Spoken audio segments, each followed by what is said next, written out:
Sampling theory used in audio has been stationary with the theory that was developed 50 years ago.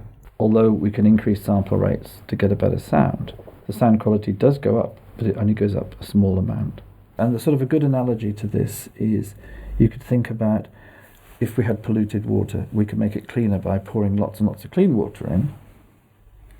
But actually the right thing to do is to filter it and make it clean, and then we don't have to make it bigger to do it. And so MQA was really about realizing we're not going to solve the problem this way. We have to take a rethink about how sound is changed into digital.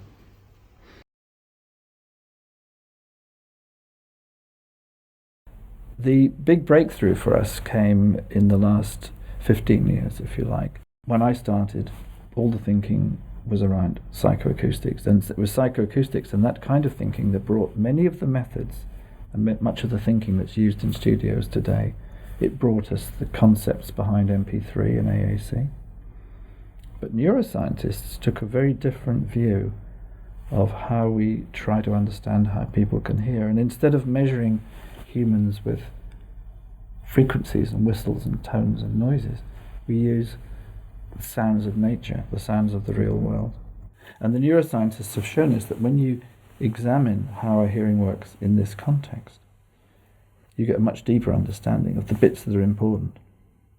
One of the fundamental things about MQA that I think it's important to realize is, although we talk about psychoacoustics and we talk about neuroscience, we're not using it to throw away parts of the sound.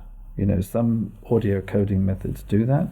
They try to decide what it is you can't hear. We absolutely don't believe that.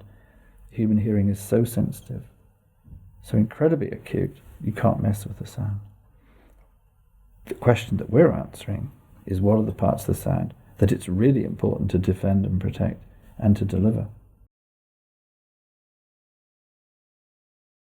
Even in the wood, if there's a twig snap, the sound doesn't reach us once. It bounces off the leaves, it bounces off the trees. There's reverberation even in the outside world.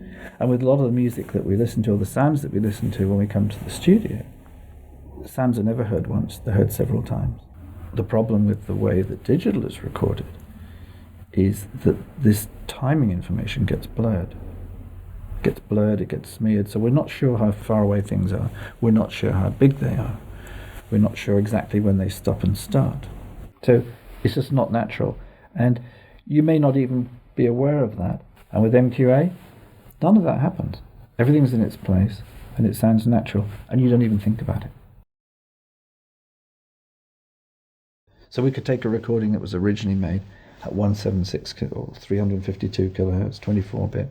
We fold it up into something that's 4424. It's bigger than a CD, but it's that sort of file. And it'll play anywhere. You can put that file in iTunes, you can play it in your car, you can put it on the phone, you can play it on your computer. It'll play anywhere, and you hear it, and you're going to hear, because of the way we folded it, you hear something better than CD, even without a decoder. This is the brilliant thing about it. It means that it's immediately accessible. It's highly convenient. You don't have to have anything to hear the music on an MQA file. You'll get it better than CD. But if you have a decoder, it unwraps it right back up to be exactly, bit for bit, accurate to what was heard in the studio and what was signed off in the studio. So the file is like a chameleon. MQA is a revolutionary new technology that comes from a passion for music. It comes from an understanding of how we hear.